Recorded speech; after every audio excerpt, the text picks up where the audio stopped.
Assalamualaikum warahmatullahi wabarakatuh. Perkenalkan, nama saya Putri Imelda dengan NIM 0101213059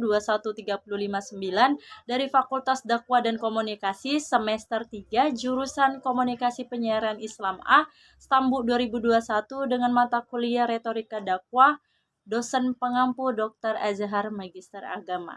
Di sini saya akan mengerjakan tugas untuk menuntaskan UAS, dimulai dari penjelasan dari retorika dulu. Nah, penjelasan pertama yaitu tentang retorika. Nah, retorika itu berasal dari bahasa Latin yakni retorika, yang berarti ilmu berbicara atau seni dalam berbicara.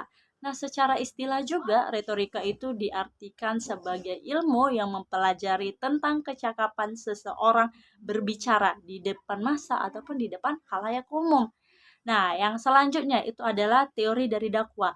Teori dari dakwah ini ada secara bahasa dan ada secara istilah. Dimulai dari secara bahasa dulu nih. Secara bahasa, dakwah itu berasal dari kata dasar atau dari kata kerja, yaitu da'a yad'u, yang berarti panggilan, seruan, ataupun ajakan. Nah, secara istilah juga dakwah berarti kegiatan dia bersifat mengajak dan memanggil orang untuk taat kepada Allah Subhanahu wa taala sesuai dengan ajaran dari garis kaidah syariah dan Islamiyah.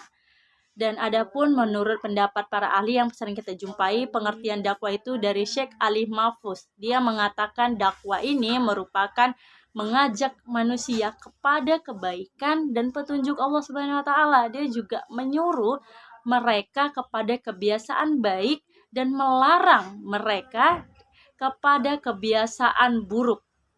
Nah, supaya mereka ini beruntung di mana aja tuh, di dunia dan di akhirat. Jadi komplit ya, di dunia juga, di akhirat juga.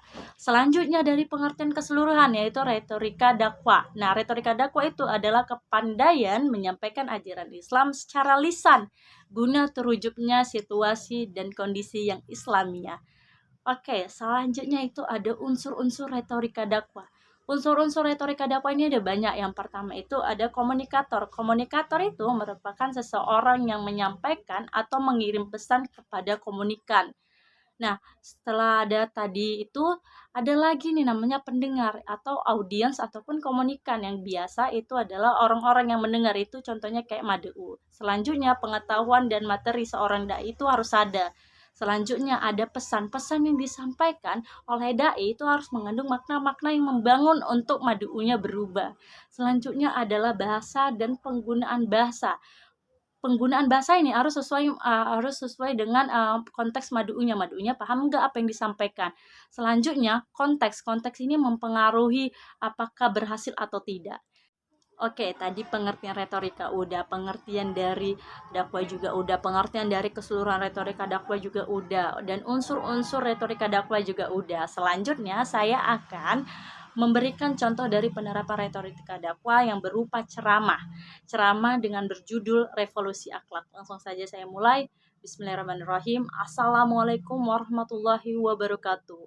Alhamdulillahirabbil alamin wassalatu wassalamu ala asrofil anbiya wa mursalin wa ala alihi wa sahbihi ajmain amma ba'dun.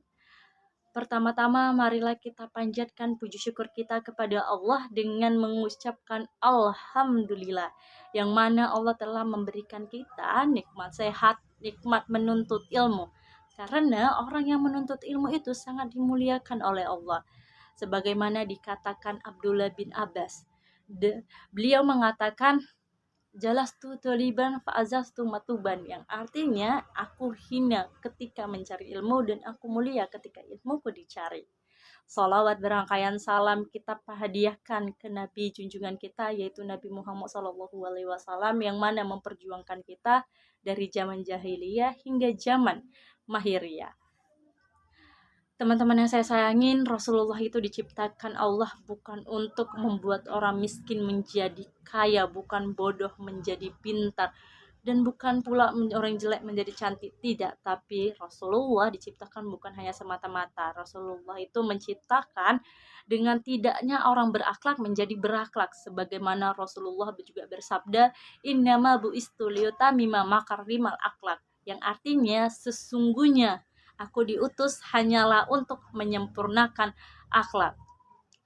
teman-teman yang dimuliakan oleh Allah, pada hari ini Allah yang membuat orang mulia itu bukan hanya pangkat, harta, kekuasaan, jabatan. Andaikan yang membuat orang mulia itu pangkat, jabatan, harta, kekuasaan, maka pada zaman dahulu Fir'aunlah adalah orang yang paling mulia dari segi pangkat, jabatan, dan kekuasaan. Andaikan juga nih orang yang paling mulia itu berdasarkan harta, maka Korun adalah orang yang paling mulia. Di zaman sekarang siapa orang yang paling hartanya paling banyak? Apa itu dipandang sebagai orang yang paling mulia? Contohnya Pak Hartono, orang paling kaya di dunia ini. Apakah Pak Hartono orang yang paling mulia di sisi Allah? Itu semua tidak. Yang membuat orang mulia itu salah satunya di hadapan Allah adalah akhlak yang sempurna. Teman-teman yang saya sayangin, kita perlu evaluasi bahwasannya merubah akhlak itu tidak semudah membalikan telapak tangan. Merubahkan akhlak menjadi baik itu dimulai dari niat. Jadi sering banget kita jumpa ya kalau teman-teman ketika menyapa teman bukannya mengucapkan assalamualaikum malah mengejek, mengledek dengan nama orang tua seperti namanya bapaknya Hartono. Hei Hartono, bukan seperti itu ya teman-teman, tapi mengucaplah dengan kata assalamualaikum Dimas. Itu lebih enak dan lebih elok dipandang karena itu mencerminkan akhlak kita sebagai agama Islam. Itu saja yang dapat saya sampaikan. Billahi taufiq wal hidayah. Wassalamualaikum warahmatullahi wabarakatuh.